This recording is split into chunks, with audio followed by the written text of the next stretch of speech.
Hello and welcome to the video.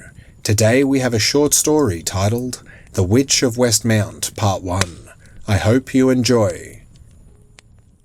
The wagon pulled to a stop before the castle gates. The impressive walls curled out to the left and right, seeming to cling to the side of the steep hill that afforded the narrow approach, only one section accessible by horseback. Balanos, sitting in the passenger seat of the wagon, called out in the direction of the castle. "The mighty warriors have returned." Before he could finish, the portcullis began to slowly rise, drowning out his words with the sound of rattling chains and protesting wood. Leaning over to Balanos, Taran said, "Not sure the benefactor will be quite as impressed as the townsfolk of Frostvale, sadly." The pair shared a wry smile before Taran tapped the horses with the reins. He steered the wagon toward the small stables, and the group disembarked, each grabbing their possessions. "I'll tend to the horses, if someone could," Taran started, but, having interpreted his question, Balanos cut in. "No worries, I'll grab your kit, young man." Walking to the rear of the wagon, Balanos caught Nessa looking apprehensively at the castle courtyard. "Don't worry, my nature-loving friend, the stones don't bite," Balanos said, then added under his breath, "unlike everything in your bloody forest." "It's not the stones I'm worried about, but the man inside," Nessa replied, clearly too caught up in her own thoughts to throw back an insult, which Balanos took as a sign that the druidess was clearly more concerned than she let on. The group had recovered surprisingly quickly from their injuries. The druidess certainly knew her healing herbs. Balanos suspected that the fact she was a channeler had helped them more though. "The stones make me feel comfortable, like I'm somehow safe," Thalia piped up quietly as she struggled to sling her bag over one shoulder. "I'm with Nessa. I don't think we should feel safe here, not until we know more," Artair said as he pushed his way through the group and trudged off toward the castle's entrance. Balanos thought the boy was far too grumpy, considering what they had achieved. It should be cause for celebration. "Yeah, well, what scares me is how you lot leave the heavy lifting to the eldest," Balanos said, turning with a smile on his face toward the others, a smile that none of the others returned. Balanos made his way into the castle and up the spiral staircase, which was off to the left of the entryway. Exiting on the second floor, he walked along the hallway where the guest quarters were laid out. Balanos dumped Taran's gear unceremoniously in front of his room, then did the same with his own, before walking to the end of the hallway and into the chamber that connected to the main hall. After such a long ride and surviving on dregs for the last 2 days, he was keen to wet his whistle with some of the castle's fine wines. The benefactor had told them to help themselves to any and everything in the castle wine cellar and pantry, as long as they didn't go into his study or private bedchamber. This all sounded pretty reasonable, Balanos thought, rubbing the back of his neck as he strode into the hall. Balanos sat in a comfortable chair and uncorked a bottle of wine. Artair put his belongings down in his bedchamber and paced around the small room. He wasn't sure what he was looking for or feeling for. Artair knew that he didn't properly understand channeling, especially not on the level that the benefactor was on. He did his best to determine if there were listening charms or anything similar hidden in the room. Artair knew objects could be imbued with magic that could track a person, or even show someone a depiction of them. Unfortunately, he didn't possess the device that Anan had for detecting magic. He also suspected that the entire castle was magic in some way, rendering a device like that useless. Who has an entire castle without servants, cooks or guards? Artair thought, as a bauble embedded in the wall right next to the door began to glow. Now glowing brightly, it chimed softly 3 times before an older male voice was projected out from it. "I hope your journey was a pleasant one. I'm gathering everyone in the main hall for supper, if you'd care to join. Please feel under no obligation, as the next round of planning will not occur until tomorrow morning." The voice finished speaking, The 3 chimes rang again, and the glow dissipated. Unable to shake the uncomfortable feeling of being watched, Artair hesitated before the room's door. He could just go to bed. The last 2 weeks had been almost more company than he could endure. Never in his life had he been forced into such confinement with others, unable to escape. Although the thought of a meal other than the measly travel food he had suffered over the past 5 days, half of which had come back up as sick, did make his stomach grumble. The castle was relatively small. In fact, it was of similar size to some of the larger mansions in Arun High, Artair thought, as he walked down the hallway that connected the guest chambers with the main hall. The hall had been lavishly decorated with tapestries and hangings, and all sorts of weapons, animal hides, shields and musical instruments. It seemed so different now to the sparse, cold, and daunting hall where they had all first been introduced to the benefactor. Thalia sat quietly at the dining table. There was room enough for 6 people to comfortably seat themselves, with table space to spare for several extravagant platters laden with many kinds of food. Thalia was pondering how odd it seemed that such a small table would be used in such a large room, when Balanos broke her train of thought by blurting out, "Well, I think that was a smashing success, if you ask me." "Yes, well, it would seem that you and the town celebrated for near a week before you made your departure," the benefactor said from his end of the table. "I still want to know how the gang even knew you were in town, Princess," Taran asked, looking puzzled. "Or better yet, how they caught you so easily," Nessa said, giving Thalia an accusing stare. Feeling her face grow red, Thalia looked into her lap and wrung her hands together. Everyone had decided to attend the benefactor's dinner. Thalia guessed they were all there for different reasons. Balanos for the wine and food. That one was quite obvious. Artair and Nessa, clearly due to a lack of trust. She could see them both eyeing the benefactor, trying to determine how he was going to manipulate them next. "So, we did your task. If our revelry wasn't up to your standards, so be it. What I want to know is what the next one is." Then there was Taran, who plainly came out and said what she thought everyone may have been thinking. Everyone in the room turned to the benefactor, who, putting down his utensils, looked back at Taran with a hint of annoyance. "As I told you all, we can discuss our next moves tomorrow.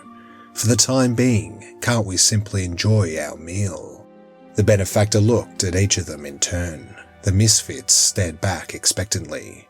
"No? Well..." He paused before continuing.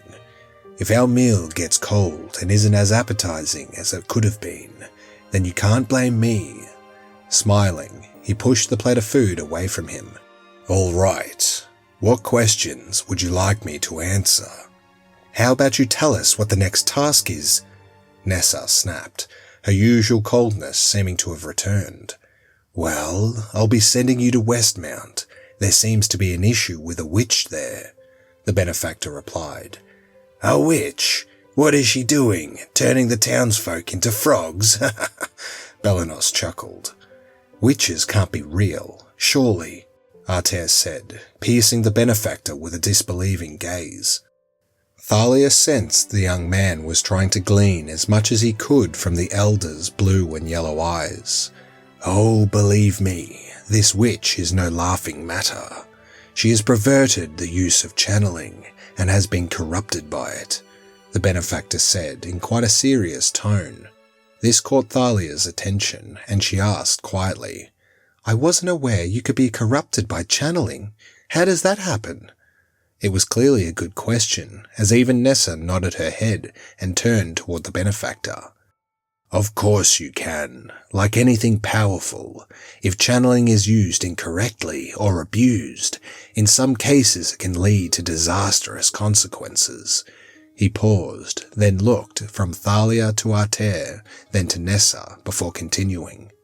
"The 3 of you would understand that if you had been to the College of Channeling. Just as I suspected, Magic is evil, Balanos exclaimed. The benefactor raised an eyebrow toward him before continuing. It certainly can be, as in this case with our witch. We know she is powerful due to the size of her influence. My agents report very strange goings-on in the town of Westmount. Your agents? Arter asked, an air of accusation in his voice. Yes, Arter, my agents, the benefactor replied. I'm full of surprises once you get to know me, he said with a small chuckle. Speaking of which, I would very much like to know more about you. I would rather that than hear about some old hag. Arter snapped, still eyeing the benefactor. Thalia couldn't bring herself to blame the benefactor for keeping his secrets when everyone was being so jumpy. Something about this place seemed to make them all so short-tempered. The benefactor massaged the ridge of his nose. All right, poor choice of words on my behalf.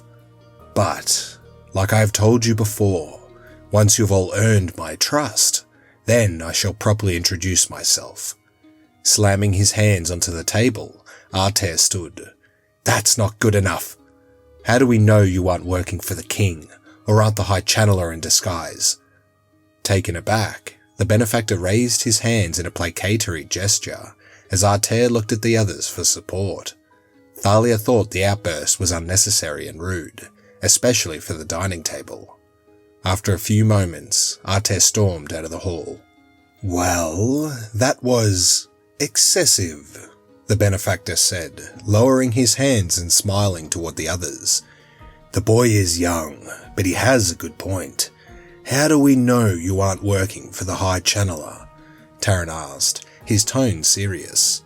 Well, then I would need to be in 2 places at once for a start. Secondly, I like my solitude. The High Channeler is around people almost all of the time. You wouldn't catch me attending court like he does. And thirdly, why would I be assisting you in trying to remove or kill myself? The benefactor said, looking at the others. It doesn't make a lot of sense when you think about it. Yes, I've made a mystery of my identity, but in time you'll understand why. I also haven't lied about my intentions or plans, and I've allowed you free access to my castle. Like I have said before, you don't need to fully trust me. Just work with me for the time being, and, assuming everything goes according to plan, we will all benefit. The room fell silent. When the pause had stretched on longer than was comfortable, Nessa stood, a strange look on her face. I'm not really hungry. I think I'll turn in for the night. Excuse me, she said, inclining her head to everyone before departing the hall. Thalia thought it a little strange that the druidess had seemed to learn manners all of a sudden. But she kept the thought to herself. Perhaps Nessa was just tired. I think it's time we were all in bed, Taran said. It's not that the meal wasn't nice, but we've just spent 5 nights in the wagon and are weary from our travels, Taran said, standing. The large man shot Balanos a look and made a gesture to imply that he should also leave. Thalia, not wanting to sit with the benefactor alone, got to her feet and left without meeting his eye. Nessa sat on her bed, gently bouncing on the ducked-down mattress. It had been some hours since the emotional dinner. Thinking she would never be able to sleep on something as crude as a bed, she got up, walked over to the window, and opened the wooden shutters. As she leaned over the windowsill, she tried to catch the scent of the forest below on the breeze. Nessa looked to her right and was startled to see Arter, reclined on the sill of his own window, 1 room over. You should try to control your emotions, she said, louder than she had intended, considering he was quite close by. You're one to talk, constantly giving everyone a hard time, and always looking all haughty, he replied, rolling his eyes at her. I am in control of myself. What you mention is just how I act. If I were to show my true feelings, none of us would have survived the wagon ride, Nessa said with a smirk. Yeah, well, whatever. It's not like we're all being controlled by someone we know nothing about anyway. Artair said sarcastically, seeming to deflate a little more. Listen, kid, I'm just as worried as you are. I just hide it better, she said. A spark entered Artair's eyes with her last words, and he propped himself up, turning to her with a mischievous smile. You're right, we all hide secrets. Up for a midnight stroll? The pair walked down the hallway as quietly as they could. The boy may have been young, but he was good at this. Nessa could barely hear his footsteps, her own sounding like tumbling stones in comparison. They made their way into the chamber that led to the main hall. Here there was a separate spiral stairway that apparently led to the off-limit rooms above. As she approached the doorway that stood between them and the stairs, Artair grabbed her by the shoulder and yanked her backward. She began to protest, but he put his fingers to his lips and pointed toward the bottom step. Confused, she allowed him to go first and watched as he stepped over that particular step.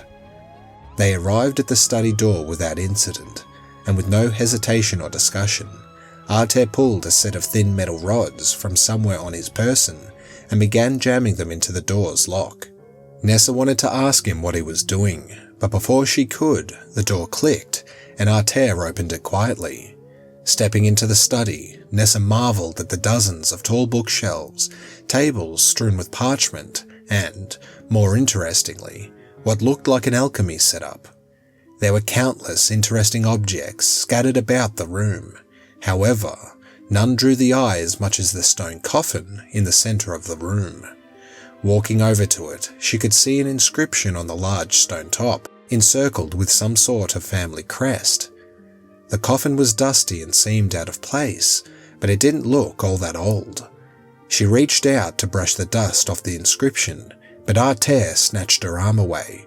In the softest voice, he said, "We shouldn't touch anything. Who knows what kind of magic?" His eyes went wide as he noticed that her other hand was resting on top of the coffin. Nothing happened right away. Seeing Artair's fear, she withdrew her hand. As she did so, there was a blinding flash of light. Simultaneously, a loud hum began to permeate her eardrums. She felt as though she was falling, and her skin felt chilled. Then, darkness consumed her.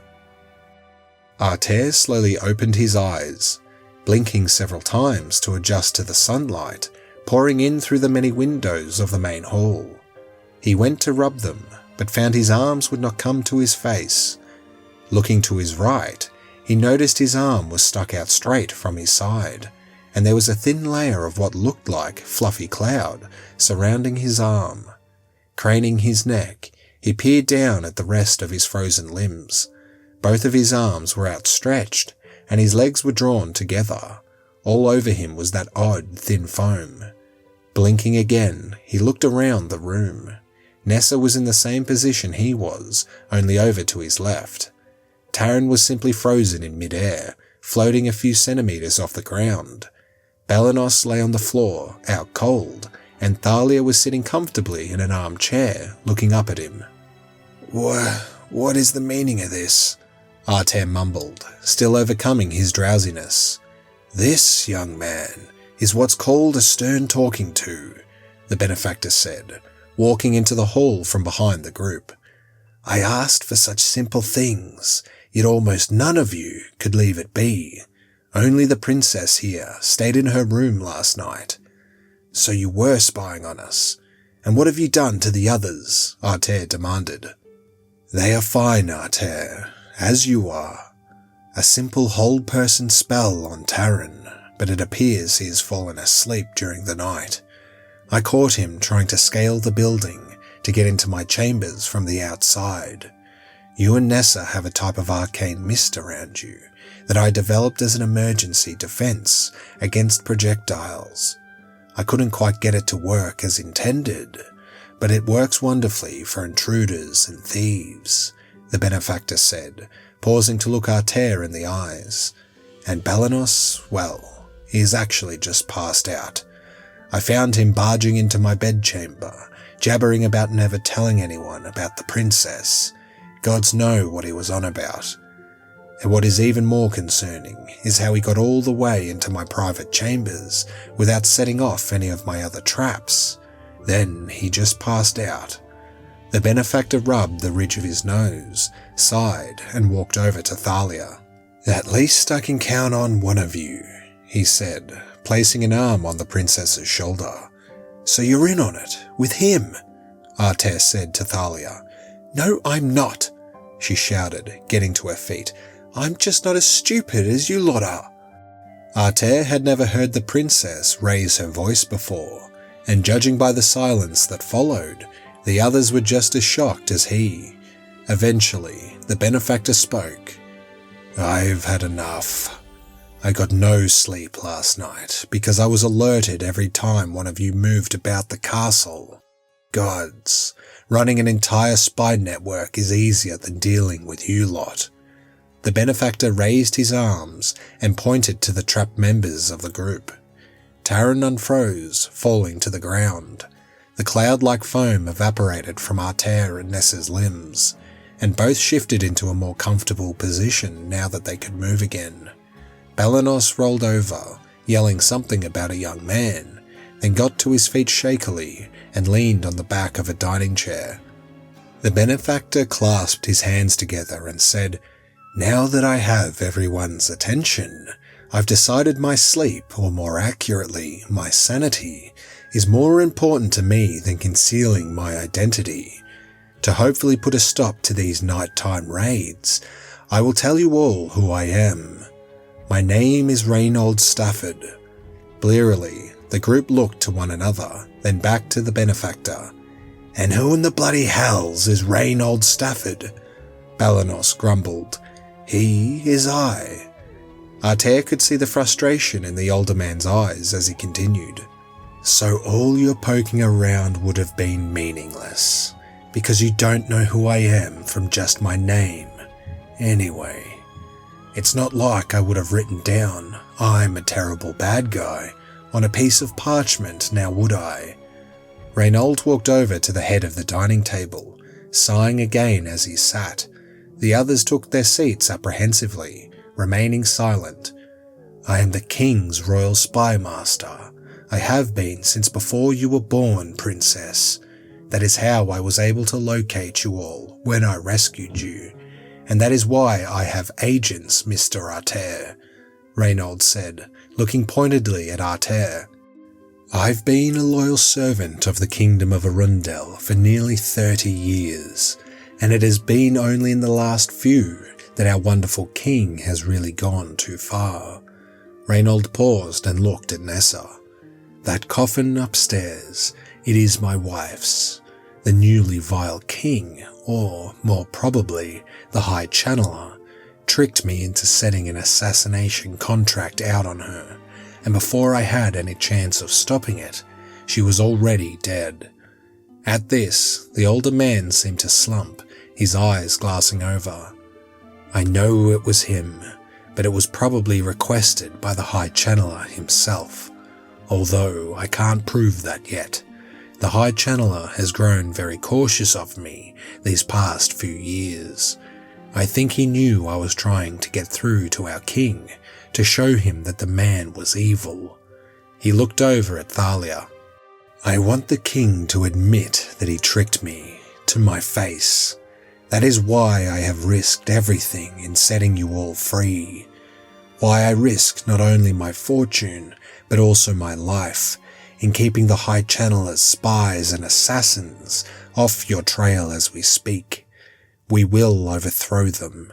We will cast down that demon High Channeler, and then, finally, I can rest, knowing that my beloved kingdom is in good hands." The group looked at each other with a mix of doubt and sympathy on their faces before Reynold continued. "You are, as I hear, the misfits of Arundel now. You all better start acting like it." To be continued.